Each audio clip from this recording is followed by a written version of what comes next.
Now, as I was going by the apartment, people looked at me on the face like, "Oh, so you're the guy that's gonna save the day.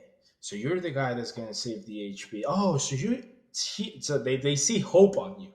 They Yeah. think you're some sort of superhero."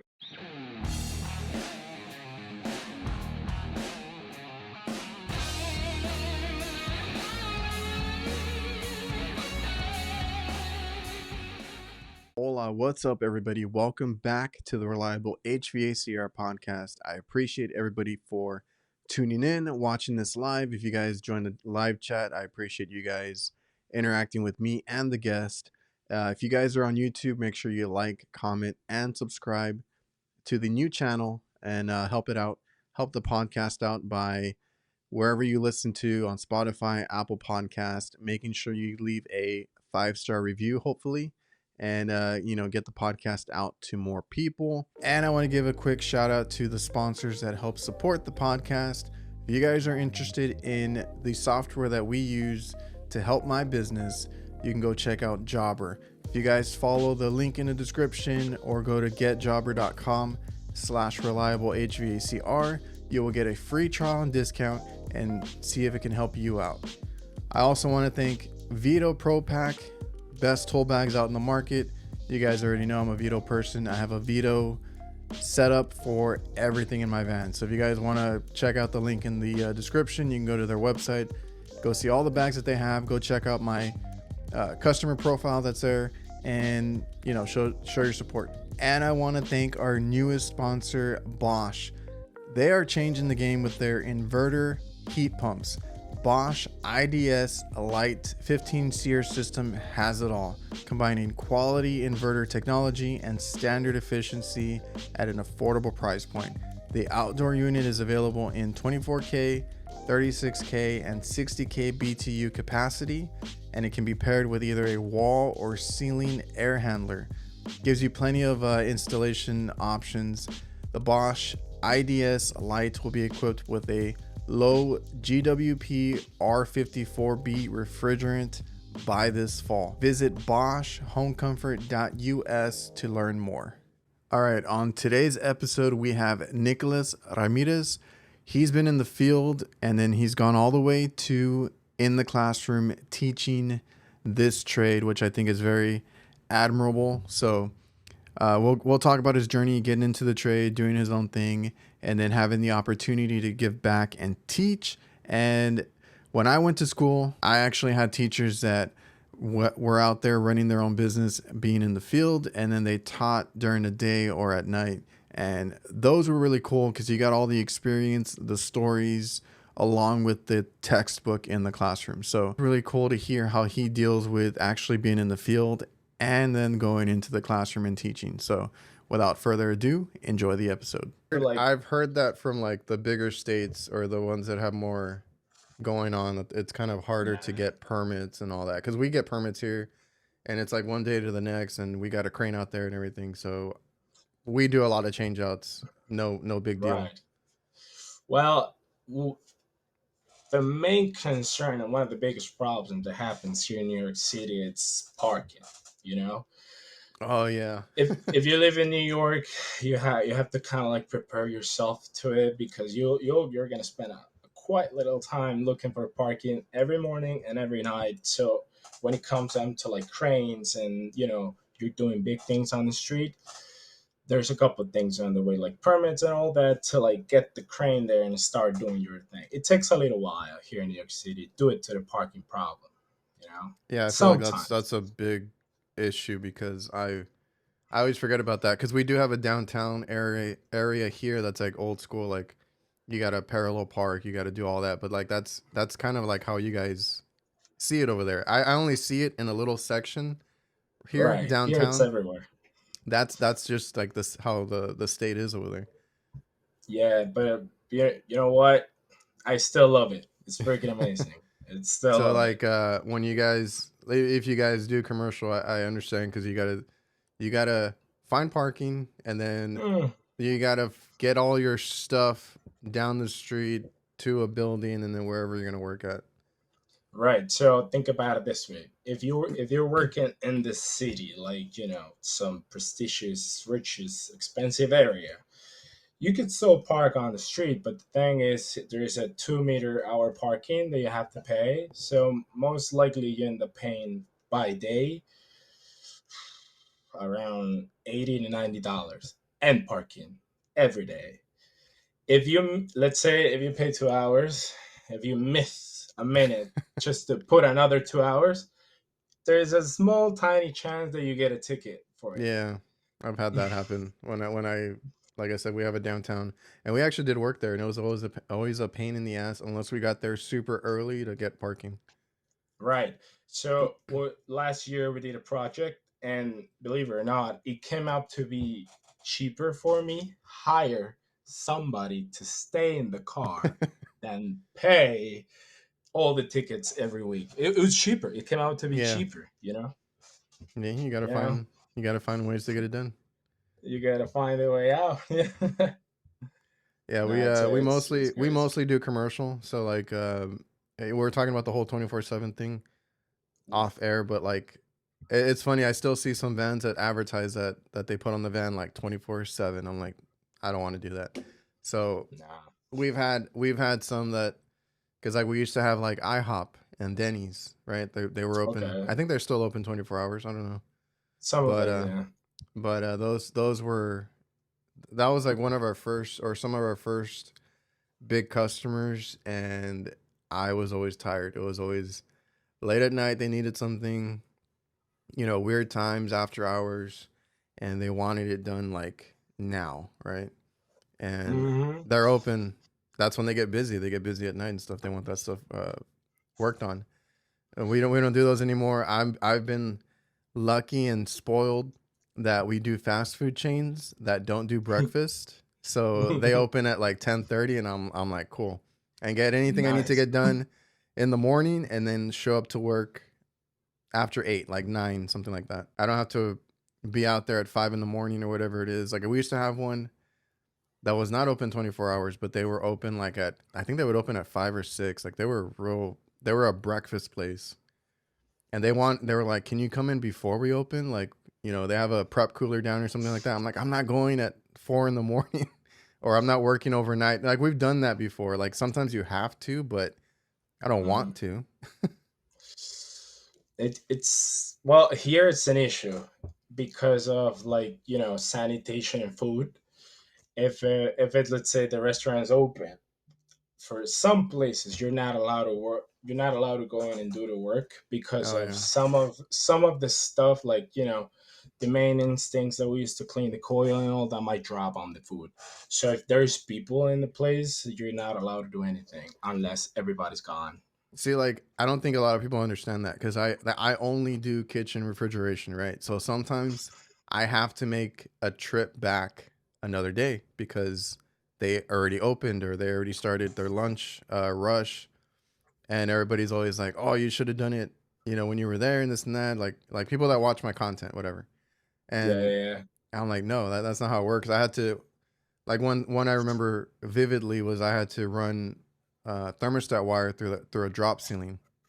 yeah. I was like, I'm not gonna be moving drop ceilings, I mean ceiling tiles around while they're making food right underneath me because I had to run it over the kitchen. I was like, I'll wait. I'll tell them I'll come back in the morning and have to deal with it that way. It's like a good and a bad thing. Like sometimes I don't want to be there. I can't stand being in one place all day. So I don't mind coming back another day and then going to do other calls or whatever it is. But that's always something I have to keep in mind is like they're making food or they're about to get busy. I can't be in their way. I've been in kitchens plenty of times on the floor rolling around, and then you got people stepping over you, and you're trying to work on a cooler or whatever it is because we do hot side too. The fryers and the stoves and everything, and it's like Are you're in those super narrow kitchens, and you only have so much space, and then there's like 3 cooks trying to move back and forth cooking. no It's way it's on earth that's gonna it's it's happen. fun. It's fun. Well, no, see I know See, what's when up. I started, I was in my early 20s. I was all like, I was okay with all this stuff. Like I already went through all that. Now I don't want to do that as much. Well, I didn't really have a really good experience doing whatever you were describing before. Working at the same time that the kitchen's open, it might get risky. Why? At that time, it happened in 2018, I believe.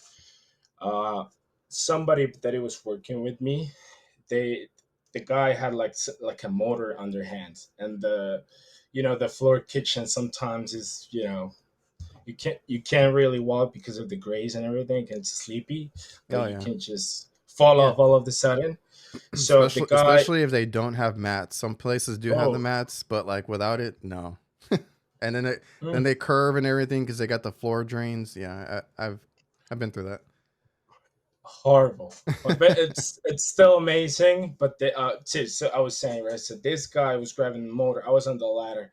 He was walking towards me. He was gonna pass it over to me, and on his way to get there, like I said, he stepped in something that it wasn't supposed to be there. And it was like 3 inches away from my hand, and then the guy, he followed from behind, and then he Oh hurt man. his neck. He ended up suing the restaurant, the company. He ended, it had a big thing. So ever since that, I believe, yeah, I think I remember they said no more kitchen stuff. We're out of there. Like we had a bad experience with that, so they Oh, so the stopped the after company that. just stopped doing kitchen work. Yeah, because of it. It Okay. it, it was like a thing that it was like that type of accidents that you were like, this almost happened, but it didn't. This podcast is presented by Local. Local works tirelessly to help HVAC contractors rank higher on Google. They use an attack methodology to make sure that contractors dominate their local service areas and increase their market share and generate higher revenue. Reach out to Local at localhq.com/reliable. Mention me or the Reliable HVACR podcast, and you'll get 2 months of SEO for free.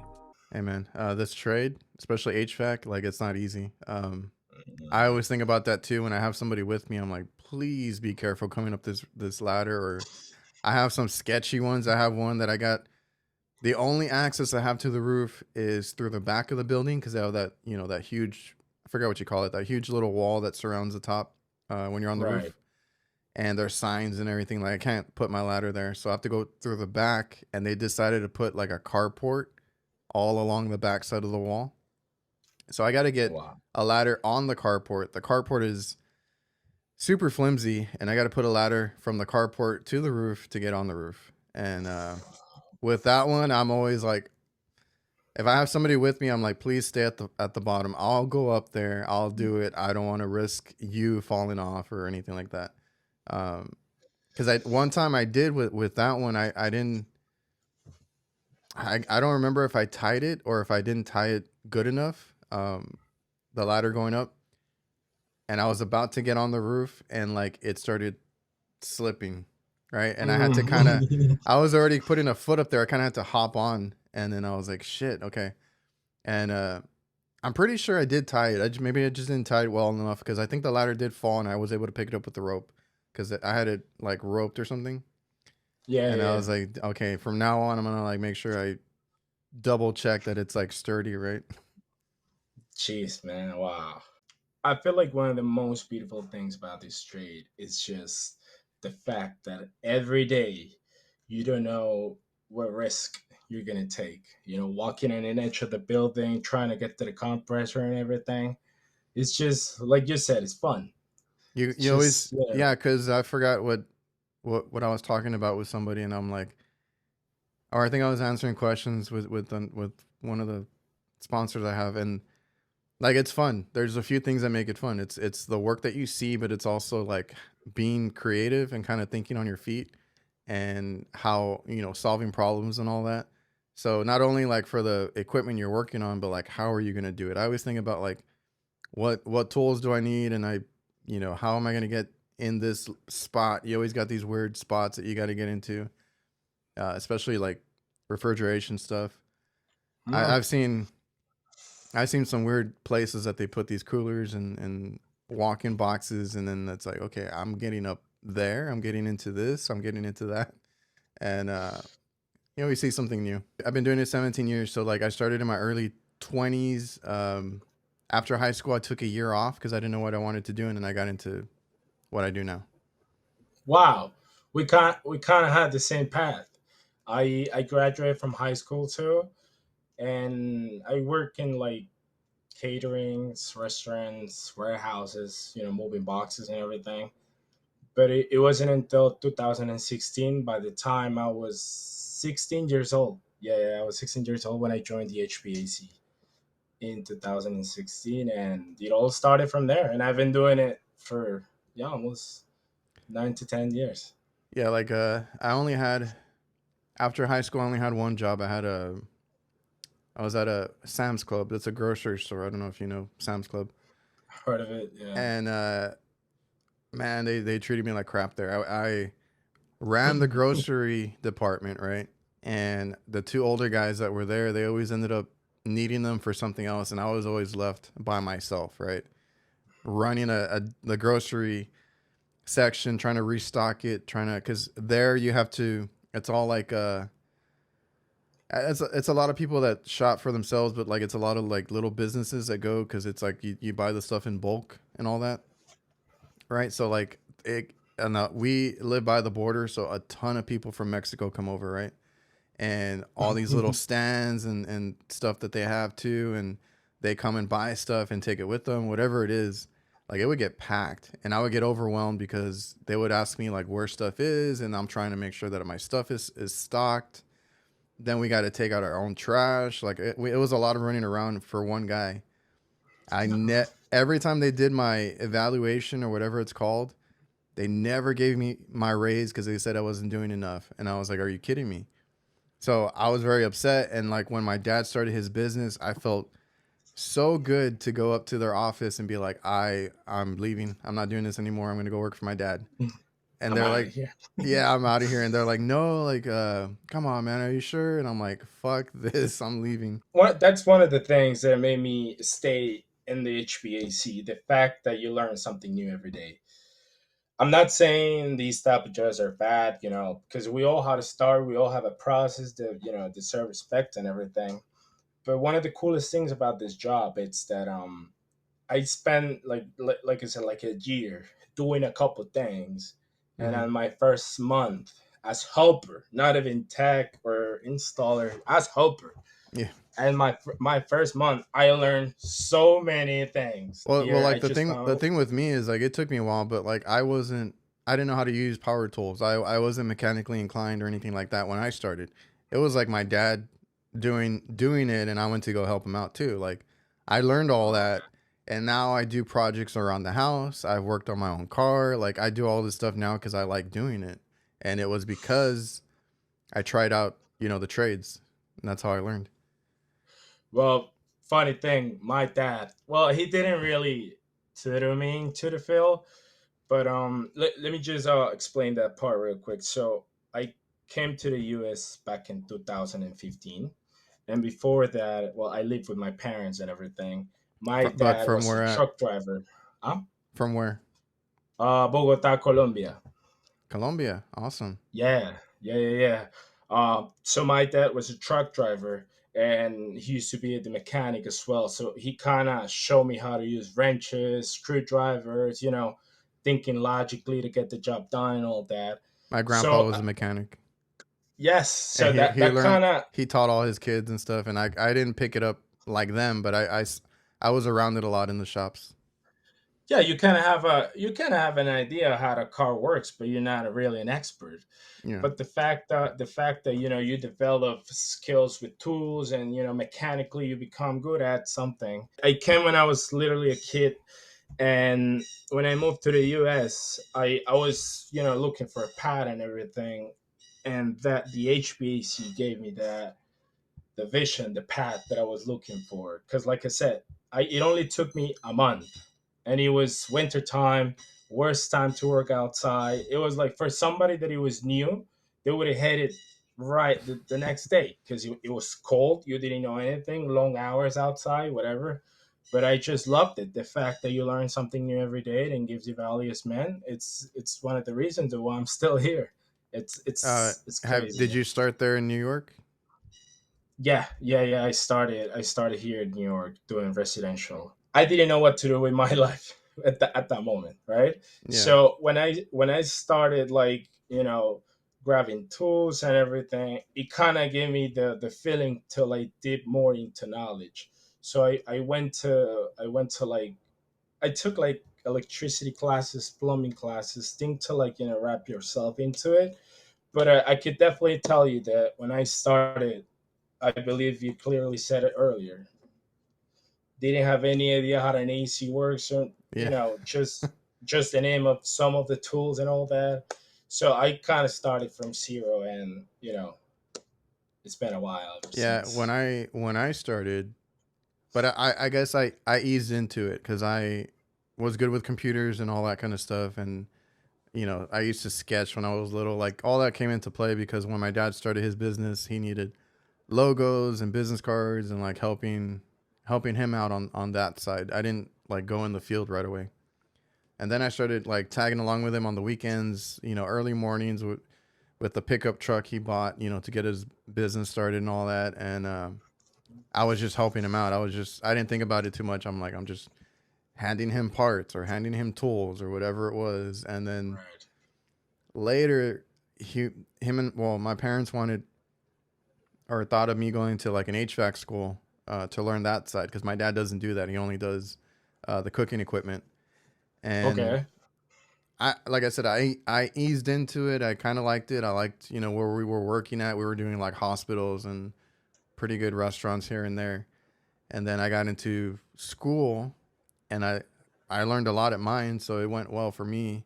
And then when I went out, I was pretty confident that I knew, quite a bit. You still make mistakes. You still learn the hard way, and that's honestly the only way you're gonna learn because I've Right.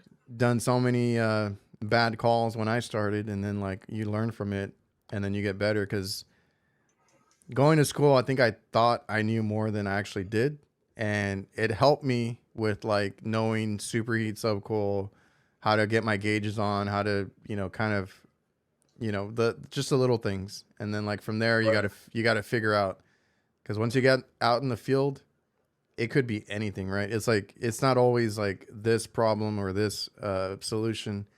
You're gonna get there and it's gonna be like I've had some real like lately I've had a lot of like weird calls and it's like I don't know how to explain it to like a helper. It's just like I already know from experience to do this kind of stuff, and I got stuck on a couple of them also. So like you never know what you're gonna see like when you get in the field versus like the stuff you see like in a class or something. Well, I can frankly tell you what a trade school did for me. Last year I got a job offer to work as it was a trade school, but they have like they four different levels for each trade, right? They needed a teacher for a level 1 HVAC, and basically they hired me to like honestly just show the basics: how to brace, how to wire something, a thermostat, low voltage, communication systems and all that, like the basic of it, how to install a wall mount unit, how to do vacuum recovery, the basic of everything. And most people that I met in the past, students and everything, they told me the same thing. School for them, it kind of showed them what it was gonna look like in the field. It gives you an idea. So I feel like it's worth it. Take the shot, go to school, and at Yeah. least take a taste of it. Because most, I'm not gonna lie to you, out of 10 students, two joined in the field. The other eight were still lost. They just went there because they thought it was gonna work out, but it Yeah. didn't. They probably went to another class or something. But you always get people out of it because this thing, this thing doesn't stop. You always need people in the field. Always. Weather doesn't wait for you to pick up the phone. It's No. just if it's hot, it's hot. If it's cold, it's cold. Yeah, it's funny because I went to school for it, so like we had a couple of like a lot of people did take it seriously, and I have seen some people I went to school with like in the supply houses and stuff, and it's cool to see them out there. And Yeah.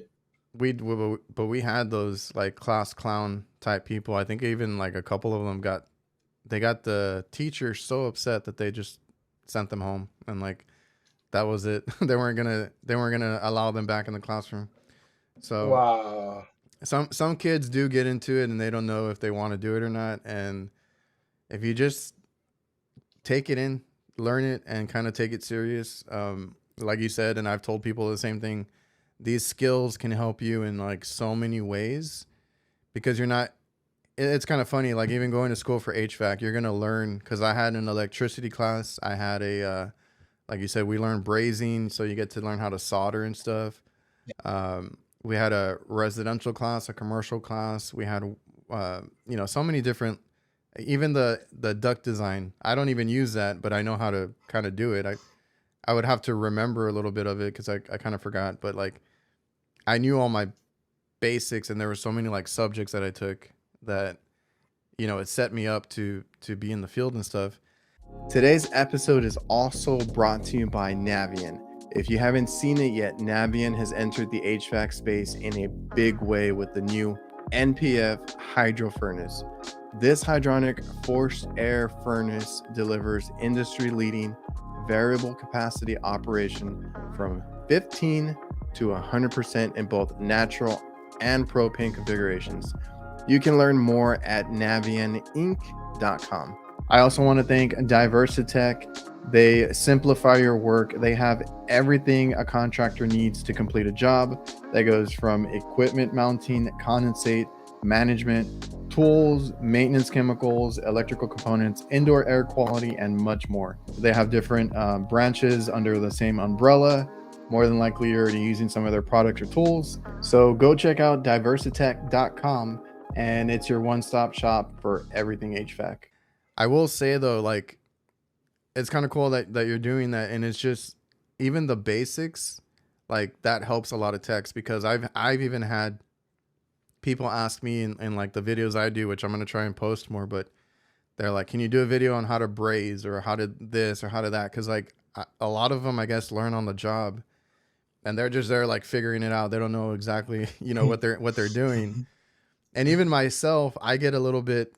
Maybe it's because I went to school for it. Like I have this pet peeve of seeing guys do things a certain way, and it kind of bothers me. So like the brazing is one thing. When I see their flame, and I'm like, oh, Yeah. they don't have it set right, or they don't have it open right, and like they get this weird, little short flame or whatever it is, and I'm like, it's just kind of like it's almost like cringe, and I'm like, oh man, Yeah. and then I mean, I'm not perfect either, but like I have a setting. I go by what it's supposed to be and all that. So that's just stuff that gets to me too. Well, believe it or not, I had a fights with other techs because I feel like each tech has its own way to set up the vacuum.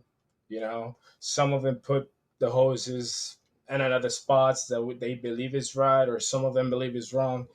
I feel like you're so like we like you and I, you have your own technique to make it happen.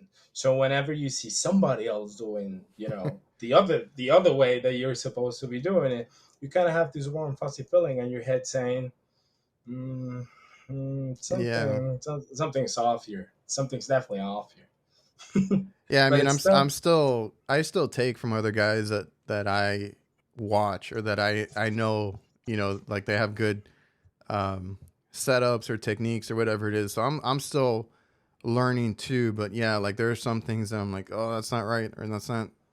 I'm like, please, be better. try your best next time. Yeah, and I've been running But into yeah, that too lately because the whole thing when I do commercial, it's like sometimes there's multiple companies in there, and I'm like what was this other company thinking? Like I've seen some weird stuff. Like I'll go out there and it's like, yeah, they just worked on it. I'm like, what the hell were they doing? it's a thing, man. It's a thing, and believe it or not, well, as I was saying, when I was preparing the students to like go out and conquer the world of the HVAC, some of them I noticed, I really really noticed, and for some reason, I was at the moment I was like, but why people keep asking the same thing? So all of the levels that I thought, like all the classes that I met, there's always a guy that always asks the same thing. he would he would have told me, in the beginning, before the whole semester started, I would like to ask people, hey, what brings you here? What made you Mm. go into, like, HVAC and all that? And then there's always a guy that says this argument that it still drives me crazy. So apparently somebody told them that 99% of the problems that you face on residential HVAC, it's just recharging gas most of the time. So as long as you learn that how to charge a system on a summertime, you'll be set. You don't need That anything is else. that is like So the last thing you check, but okay. So I told the guy, I was like, you kind of want to keep in mind, I don't know, contactors, capacitors, shortcuts, low voltage, like transformers. Like, there's still a couple things on the way that you might be forgetting. He's like, nope. As long as I know how to charge it, I'm fine. And that only happened not until like the 7th or 8th week. So the guy had to come all the classes, and then Mm, the second I taught him how to charge refrigerant, never came back. dang. Never came back.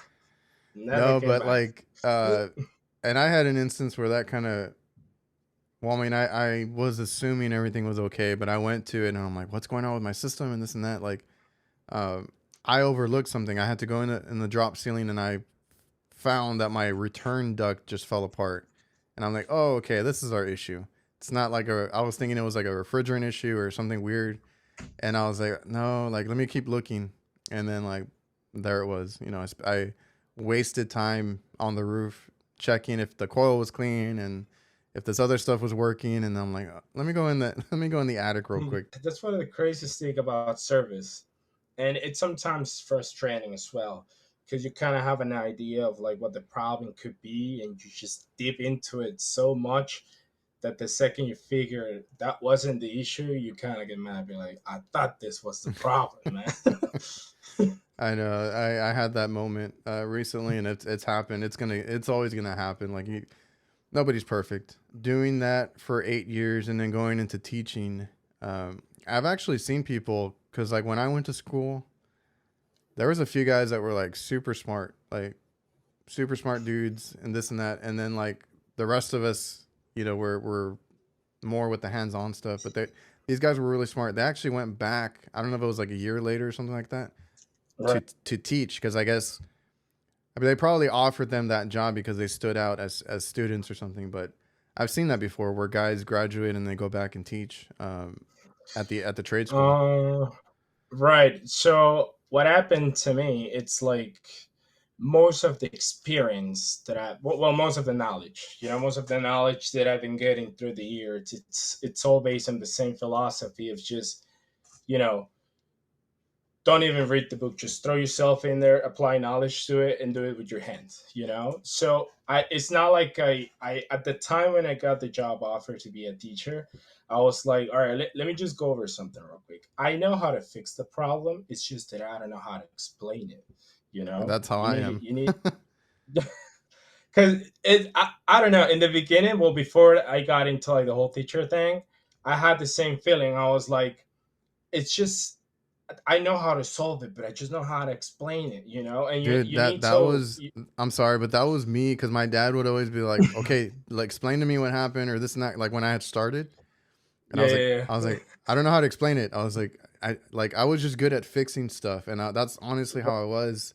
And it's like, I don't know how to explain it, or like when I'm with a helper, I'm like, I'll explain it later. I can't tell you what I'm doing right now. Like, I don't even know. I Right. honestly didn't know what I was doing. More, e- e- even to explain it, and then I'm like, I don't know. Just trust me. I know it's gonna work, and this and that. And then like I've had that issue with my dad. He would ask me like questions and stuff, and then after a while, he's like, okay, I trust you. Just do your thing. Do your thing. Do your thing. Because I don't know. I feel like when you kind of have that path, when you learn, when you just don't go to school, you learn and to feel everything. You just kind of have a hard time getting like the actual names of things. You stop calling, oh, like the black little thing that you put on the top. Yeah, that has a name. It's called contactor. Oh, yeah, yeah. Oh. So you kind of start getting into names, reputation, books and everything. And it took me. I'm not gonna lie. It took me a while. I would say 4 to 5 weeks to learn that skill, to learn how to explain it to somebody and learn and explain as well how to fix it. And like you said, we still make mistakes, but it's the fact that you're teaching something that's worth it that keeps the flame alive inside of you, you know? Because like you said earlier, if you're doing HVAC, you kind of have to know a little bit of everything just to keep the title of HVAC tech or installer or whatever the case is. We deal with everything, and if you do HVAC, you'll be able to fix things at your house for free. You know, I you'll know. be able to like. As much as I hate the whole DIY thing that's been going on with the HVAC stuff, like, there's channels that just cover like how to do your own HVAC. I mean, some of that Yeah. stuff is dangerous. So that's my only issue is like some of the stuff is dumb, some of the stuff is dangerous. Uh, but on the flip side, I try not to call too many people out like when I need stuff done too, because like I said, I have projects around the house that I do myself. I'll work on my own car. I do my own oil changes, all that kind of stuff. But like I tell people, like I'm gonna work on my car to a certain point. I can't like rebuild an engine. I can't do all this, Right. heavy stuff. Like I can change my own oil. I can check my own refrigerant. I can do like all the little things. Check the brakes. That I've changed out brakes. Like I can do all the little things. Small After things. Yeah. Yeah. after a certain point, you need a professional, and that's the same thing with the HVAC. Like you can change your filter. You can go in the attic and check a few things, but call a professional when you need it. So I see it both ways. Well, one of the things that I noticed during my path, it's that if when it comes down to an electrical problem, there is a 90% chance you might be able to find the solution on the internet, right? When it comes down to plumbing, Oh, toilet got stuck, sink got stuck, there's a still 90% chance that you might be able to find a solution on a video. But when it comes down to like vacuum recovery, and you don't really find something really specific that tells, like you said, a lot of guys go out there, they take the vacuum and be like, so this is what it's for, all right? Just keep that in mind, and boom, they leave it. They don't even take the time to like explain the parts and everything, and they're just throwing out the wrong information, you know? yeah, because well, there's what is it like, Mr. Cool? Like that's like they target homeowners like, oh, you can do it yourself. But does a homeowner have a vacuum? Does they have all the right equipment for it? No, right? And I had an argument one time in my comments with a guy that's like, oh, I can do it myself and this and that, and then like he was one of the ones that actually like responded. So we had a whole conversation in the comments. But Right, at right. the end of it, because I always want to know like more. So I'm like asking him like, how did you do it? Or how did you do this or whatever? Like I wasn't trying to like go after him or like get in a fight or anything. And then like, and eventually he's like, oh, my dad or his buddy or I don't know who it was lent me some gauges, a vacuum. Like somebody lent him all the equipment. I'm like, okay, don't just say that any homeowner can do it, right? Like you need the equipment. So you did it the right Right. way. Congrats. That's good on you. Um, but most people don't have a vacuum, don't have any of that. And then like Mm. later down the line, you got moisture in the system or you have air in the system. And that's always going to be, those are the tricky ones to diagnose too, right? Because like when I started, I didn't know about that stuff. And I'm like, why is my system doing this? Or why isn't it cooling? Why does it work, but it feels ugly in the house? There's all these weird things where it's like it's working, but it's not working the way it's supposed to. And then like you have those, that's where you need like a professional because only they're going to know like, oh, this happened or that happened. Um, and yeah, I got lucky because I went to school and actually I had good teachers. So like it's cool Okay. like that you had your experience and you can tell them that stuff, right? Because the guys that I had teaching me, um, I was there when the older teachers were there. So like two of them owned a business on like they had a business and they taught there. And then the two other ones worked for that college. So they handled like the chillers and all that other stuff. So I had a lot of different experience from these teachers that they would come in and we would kind of start the class with like a conversation, right? And the business Right. owners would come in and tell us like jobs that they had the previous week or something, and then they would ask us like if we had any jobs going on, because some of us, would work on the side too. That's how I learned, and they gave us a bunch of experience, and that helped a lot. How difficult is it then, especially because you mentioned it was difficult for you to explain things? Like, how difficult is it, or how hard was it to get into teaching? I applied the same concept for my job, my life, most likely my whole everything. I applied the same concept. It's you'll never know that how it's gonna look until you go and see yourself. So there's time. I learned that on the field. That you just get a call all of a sudden saying, "Hey, so I have this AC issue at this house, and can you just come and fix it?" Like those are things that pop out all of a sudden. It happened the same thing with the teaching. It popped all of a sudden. I went there. I didn't in the beginning. I'm not gonna lie. I was a little scared because at the time I was 24 years old, and my first class I had four students, and the youngest one was 38 years old. Yeah, I So when I went it, to school, even at the college, it was a community college. I was one of the younger ones. There wasn't too many 20-year-olds. There was a lot of older guys.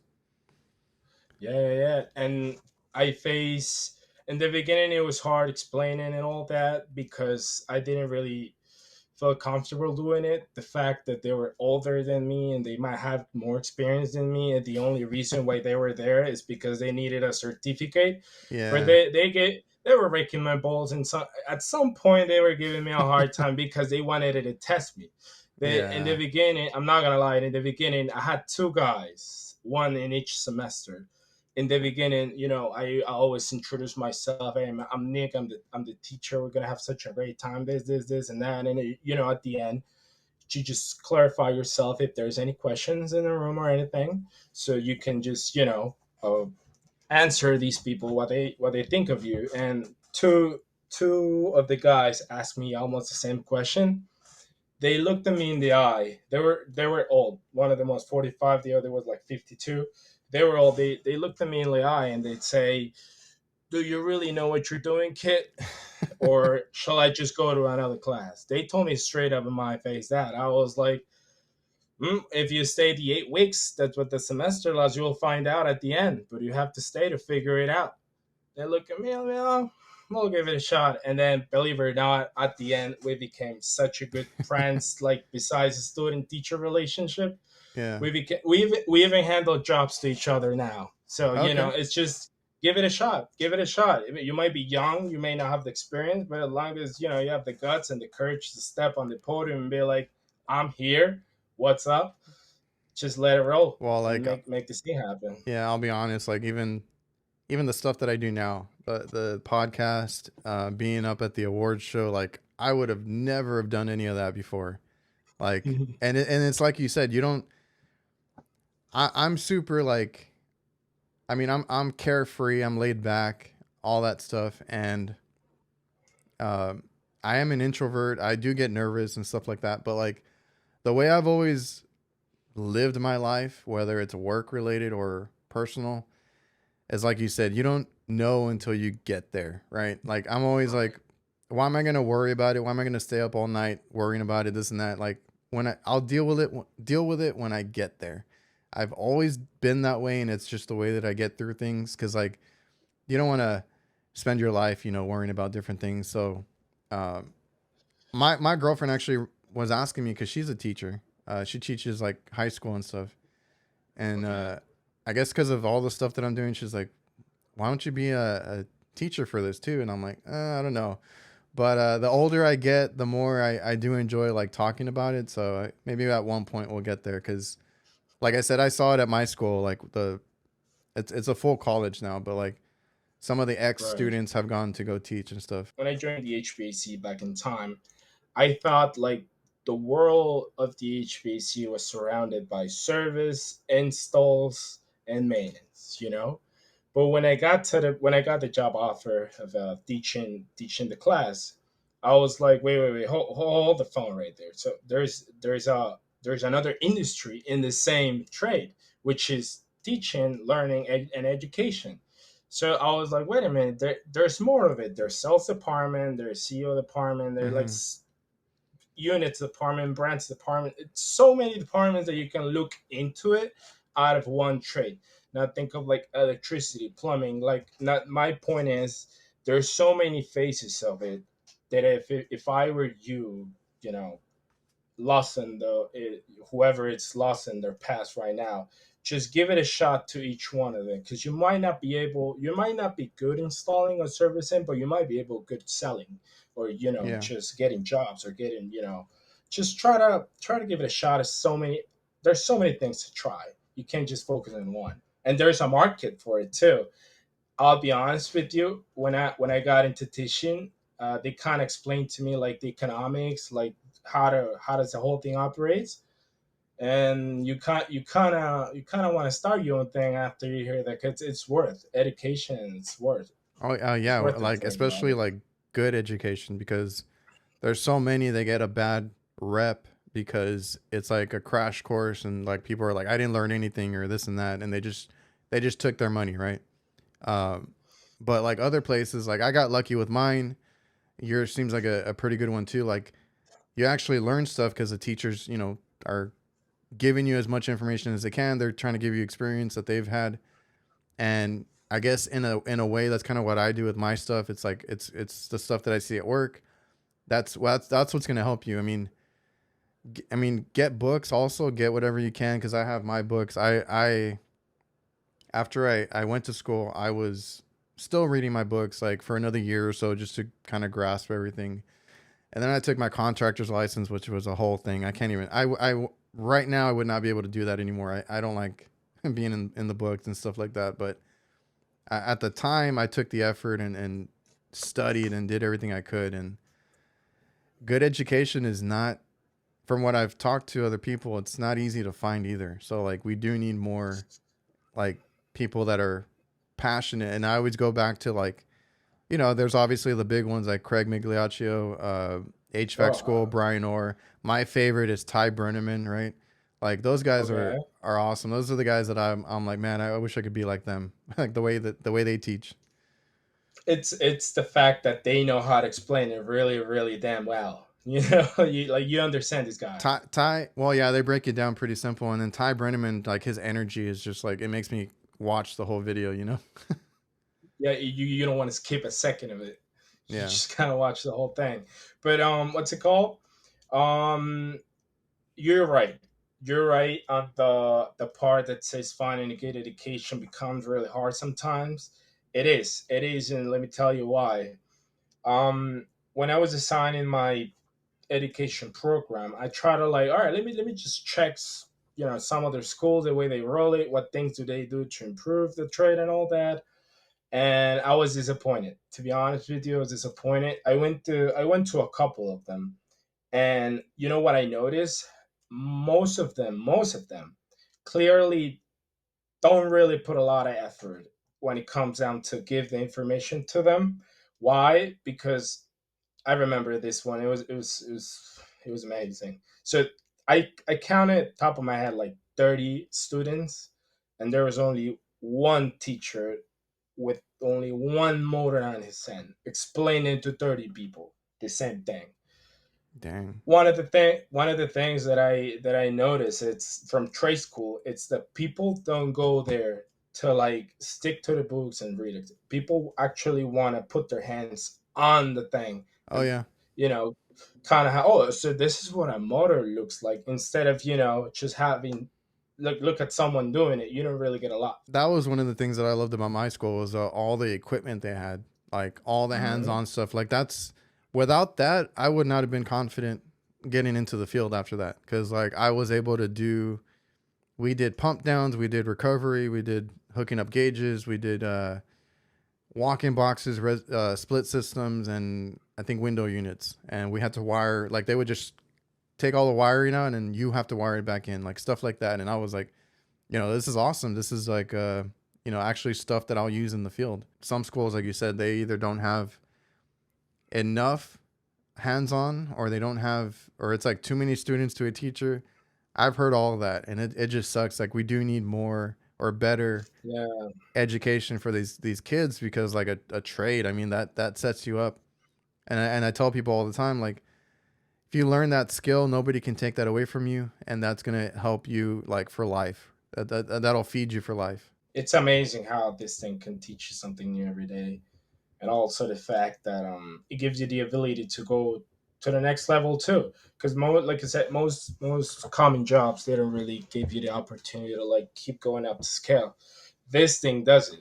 Like if you really learn it, you put yourself into it, you can even grow your own business and everything. Like it's something that allows you to work and develop yourself as personal, skills and all that.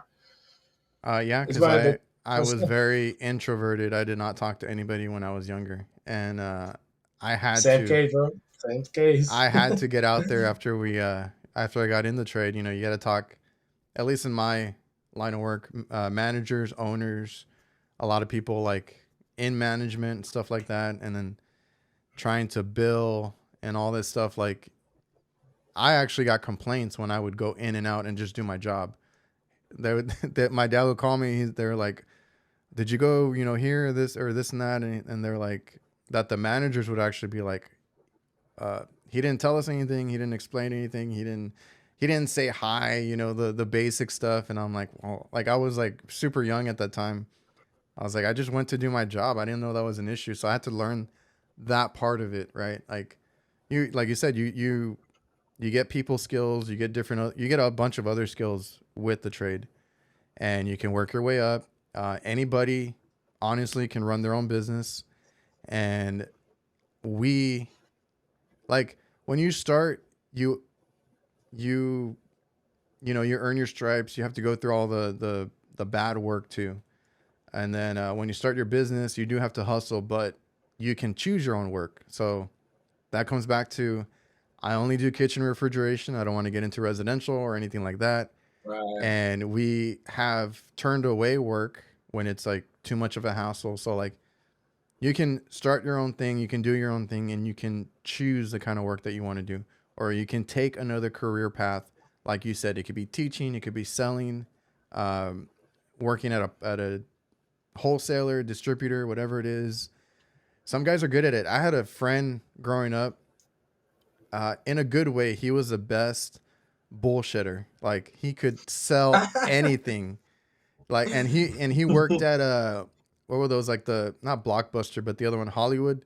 It was like a um, video store, Radio GameStop. Shack, Radio GameStop. Shack. Oh, GameStop, GameStop. Yeah, and he always was the one that sold the most of everything. Like he's like, I got bonuses. I did like, and I'm like, how the hell do you do that? Like some guys are just good at that, right?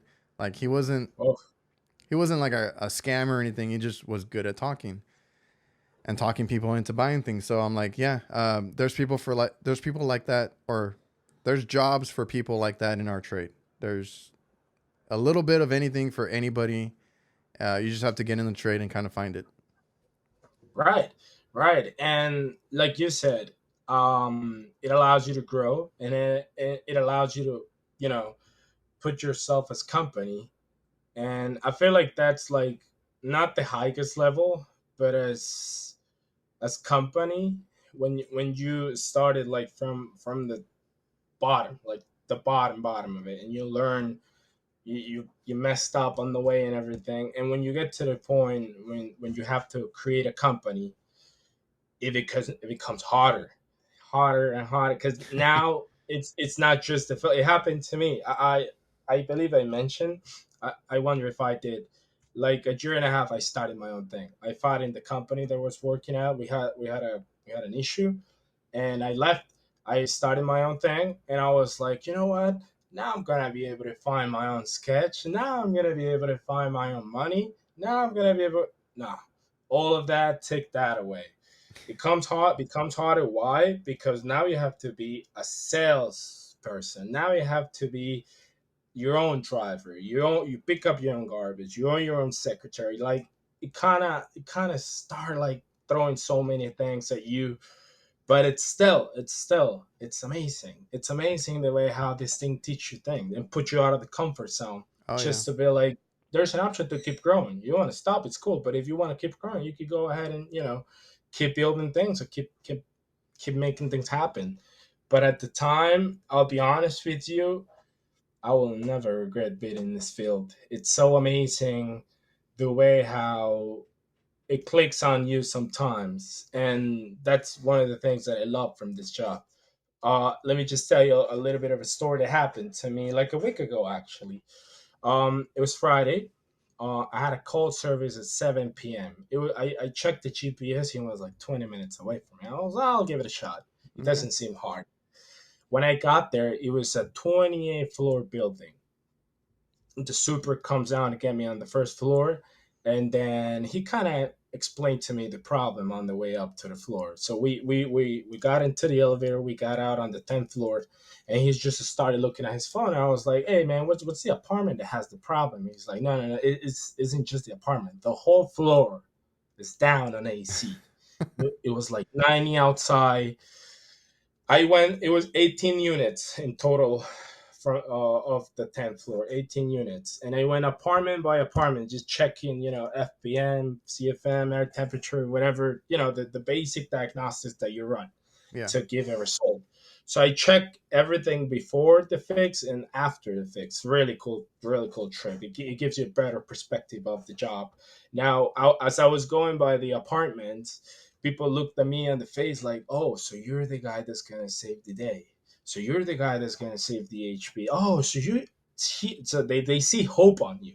They Yeah. think you're some sort of superhero." Because I'm not gonna lie to you, over the all apartments, I count like 7 babies, 20 elders, five to 8 kids.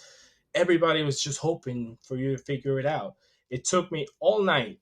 I was out of there by 4 a.m. in the morning. But by Saturday morning, these people were fresh in AC. I got back down to check on the floor. They looked at me like I was God.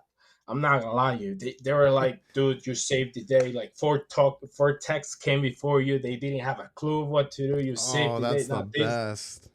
this is the guy. So that feeling, that click, that you know what I mean. Oh The yeah. feeling when they look at you and be like, "You saved the day.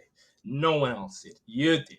So you're the guy. You're the." And then they have this really really cool angle of you, like that guy. That guy is the best. That guy, it's gonna save the AC anytime we call them. They kind of start getting a better angle of you.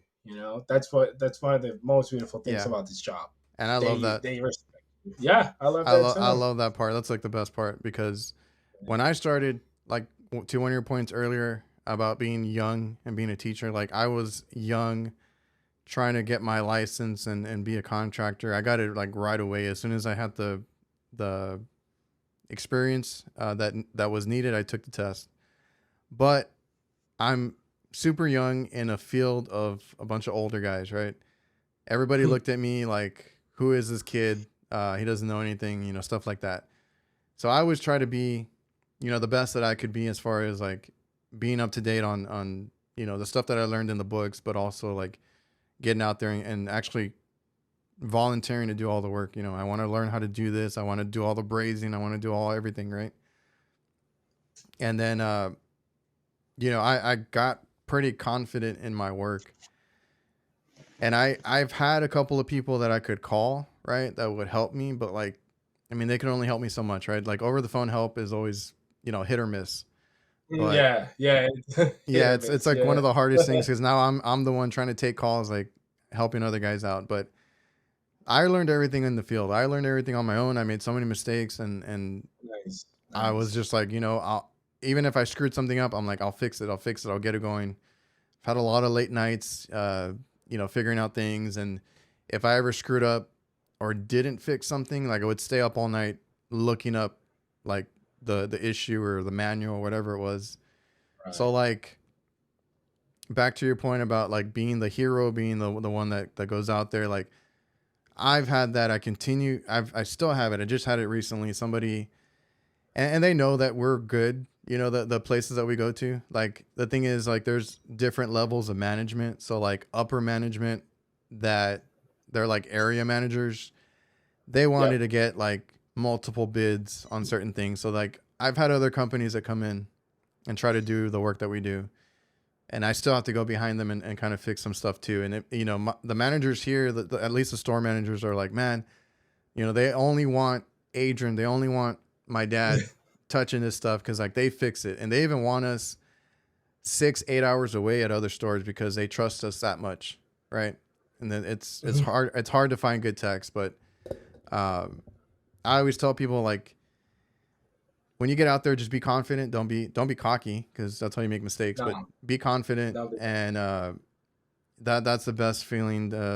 Being able to fix something that someone else couldn't fix, and a lot of times it's just I tell people the smallest effort will set you apart. Like it's as simple as that. Just do your basics and give a little effort, and you can be better than the other tech. Well, I kind of, I feel like it gets so much harder when they tell you, well, three guys came before you and none of them did anything, so give it a shot. And you were like, so three people came before me, man. This is gonna be easy. This isn't gonna be easy. Like I'm gonna have a hard time. But you I know, I it's had one. I had one specifically that happened, and it was a Lennox RTU with all the boards and wiring and all that. Like it wasn't a Prodigy, but it was like similar. They ripped out all the wiring. They bypassed everything. There was wire nuts everywhere. That one took me a while because I had to sit there the whole day and figure out where all the wires went. Figure out what board was there was a bad board on it.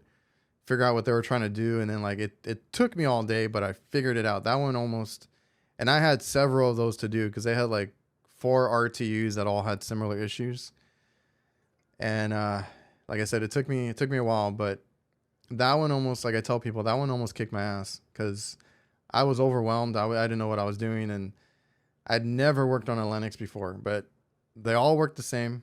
My dad has always told me that like put something in front of me and I'll be able to figure it out and fix it. And his thing is always like if somebody, I guess like if a man made it or designed it, a man can fix it. That was like his thing recently. And I'm like, right. yeah, you're right. You know, just gotta sit down and figure it out. You know. Well, I'm not gonna lie to you. He's right. He's definitely right. You gotta give it a shot. I don't know if you do, but for me, it's ever since I started doing most service calls. When I started doing service calls, I kind of developed this feeling that when I can't fix it or wait, I can't find a part or I couldn't get the AC up and running, I feel so bad with myself. Like, what am I in the right path? You know, like, am I doing the right Oh, thing? How come they call someone that knows and yeah, that guy couldn't fix it? I feel terrible when it comes down to yeah. that part.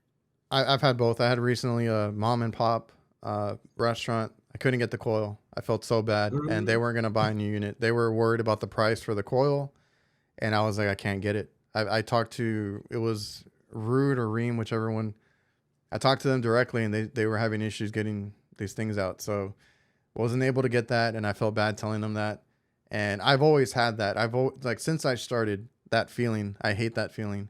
And the other one was when somebody came behind me and actually fixed something. It was a cooler that okay. I condemned because like I was like this compressor's giving out at some point because I got it going for like a couple days too. I was like this Okay. compressor's giving out like it was overamping, overheating, no matter what I did, and the unit was kind of old. I was like the fins are trash, everything. Somebody came in and said no, it's repairable, and they fixed it. They did a few things to it. They ripped out some stuff. And then it died a week later. I mean, actually not. Like 2 days later, it died. Right? Not even 2 days. Yeah, Wow. it was a few days. It was like 2 3 days, something like that. I felt like crap because he fixed it that day that I heard that or whatever, and I was there working on something else. I felt like crap. Same thing, like you said. Am I doing what am I doing? Am I even this good? Am I even this or that? Like I just have to for next time. I was like for next time, this is a lesson learned, all that. And then I found out that it didn't even work, and he ended up replacing the whole damn system. I don't know if he gave him a discount or my dad was like they were probably too embarrassed to call us back, whatever it was. He ended up putting a whole new system like I had originally said or quoted, and I felt way better. I'm like, okay, I was right. I just stick to your basics, kind of trust yourself too, and like you said, if you can't fix it, be honest with the customer. Sometimes it's the equipment. Sometimes it's just it's not the right conditions. I always tell people also like I do a lot of refrigeration, but if the kitchen is too hot, if the AC is not working, like there's other variables that go into it. So if you can't figure it out, just be honest with the customer. I've always done that too. Most techs, they don't really have the ability to provide honesty to No, people. they just You know? disappear. Yeah, they just, oh, I'm gonna get that part. I'll be back. Never came back. Never show up again. I've heard that before. That's Oh a yeah, classic old excuse. I'm gonna get something. I'll be back. They don't come back. They just left. yeah, I've heard that so many times. And then like that guy that I said fixed it, he had worked on It's something else before that, and he went and bought like a whole bunch of parts, and one of them got the unit working, whatever it was. But even then, I still had to go back behind him because it wasn't at the right temperature. it's still, I don't know. I feel like for me, when I do an install or when I do like a service call, I don't really I don't really get the courage or like, the words to go to the client and be like, "Oh, this is what you owe me." Not until I see the thing up and running correctly, you know, because I feel like most techs, they take that way too. They just, as long as they see cold air or hot air coming out of the grill, they assume it's fixed, but they don't really check, the other I've stuff. had that conversation because like another guy like I'll sit there, like I just had one the other day, like it was a reaching cooler guy. I'll sit there till it cycles. I need to So know when it cuts out and when it cuts in. There you go. okay, Um, okay, and I need to know all that. I'll put my temperatures and everything, and I'll check it that way. Like that one that I just mentioned about the guy that put in a bunch of parts to it. I'm sure he just left as soon as it started cooling, because when I went for another call, it was only maintaining 10 to 15 degrees or 18 degrees, o- and it was a freezer, right? So then they had me okay. check it, and I had to adjust the valve and stuff. I didn't have the right superheat, and just minor things. I moved some stuff around, the sensing bulb and all that. Minor things, right? And then I was like, let me make sure it drops down, and it dropped down like 5 degrees. They have issues with the door and stuff, so I can't guarantee that it's going to be zero or under. But we got it down to 5 degrees. I'm like, this is good enough. Get the door fixed, and then I'll check it again. But yeah, some guys Well, just, as soon as they put in a part or whatever, they just bill and leave. one of the concepts that I've learned, it's in HVAC most likely, is that whenever something fails, it's either contactor, compressor, TXB valve, a reverse valve, an EV, whatever fails, it fails for a reason. And Okay. most of the times, it's because another part made it broke. You know, so it's just a feeling that you need to make sure everything is fine. Yeah, you can't No, just but change parts, because like yeah, I've had no, that, like if contactor burns out or a wire burns out, like I'm gonna replace it, but I'm gonna go down the line and make sure we don't have anything else, like a motor that's going out, bad bearings on a blower motor, like anything, rub outs, any of that stuff. for those who still wonder if this is a good industry or not, as long as you develop passion, love, and understanding to it, you can make a living out of this thing. I know guys that they make it out as company, and it even gives them the chance to increase. So they don't only do HVAC, they do plumbing, they do refrigeration. Their business increases. So there is a chance, there is a door. All you have to do is find it, knock on it, and see if they let you in. You know. And I mean, finding a good company is also a good part, because a lot of people complain about it. And I'm like, you probably are just at the wrong company, honestly. So when you get in the trade, learn what you can and find a good company. Let me just mention this real quick now. It popped in my head.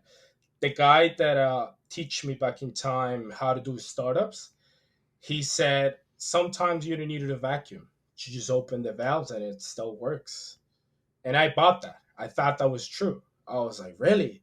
So why do guys do vacuum? And he's like, they want to call the attention, bringing up the heavy thing to the roof. I'm like, if you say so. For like 6 months, I believed the wrong thing, and then someone stopped me and be like, you can do that. Like it's illegal. See, And that's the only thing I'll say is, like, going to school, I knew what was right and wrong, right? So like I had that advantage, because I rode with guys that did the same exact thing. They didn't have a vacuum pump. They didn't have a, and even if they did, they didn't have a micron gauge. Some of them, right? They're just like, oh, we're just gonna leave it on for 30 minutes or whatever. didn't purge with nitrogen, like all these little things. And Mhm. just I you can try and say something, but they're, you know, you're just the helper, so you got to go with what they're doing. Or even recovering. I had a guy famously recover with this little bucket of water everywhere, and I'm like, dude, I can't, I don't Well, want to do that's an this. old trick. Yeah, I was like, I don't want to do this, I don't want to be up here with you. But I mean, what can you do as a helper? So like, I knew what was wrong. I just try not to get in trouble for myself, right? Because then they're gonna give you shit about it. But you gotta, as long as you know what's right and wrong, and then like you make the effort, you do. Like every time I had my own call, I did everything. I had my recovery machine, I had everything I needed, and I did it my way. And it probably took me longer than the techs that I was with, but like I did it the right way. We've been Oof. here over an hour. I don't want to keep you too long, Well, man. man, I like I said, this goes by really quick. it is. I It does. It appreciate does. you stopping by, being on the show, and kind of telling us what you have going on. The whole, you know, getting in young, starting your own business, teaching. That's all cool. And Thanks. thanks, man. Yeah, man, it was an honor being here. Like I said, it's always the fact that you gotta not even just fight for dreams. If you can, help someone out, projecting up, and be like, hey, in this case, what you need is people willing to speak, to move on with the project and everything. So I was more than glad to help out and be like, because I support the industry in every single angle. Believe me, I just love it. I made my living out of it. I made myself a man out of it. So I Mm-hmm. truly respect those who spend their time, just putting the trade on the map. Because I truly believe eventually trades are gonna become a thing in the future. Are gonna become a thing. Trying to, yeah, trying to make it for everybody. Like everybody needs to get in on this and make it better. So, uh, yeah. Wow. Thanks again, man. Everybody watching and listening, I appreciate you all for tuning in, and we'll see you next time. Thanks, man. Thanks again. Yeah, you have a great day, man. All right.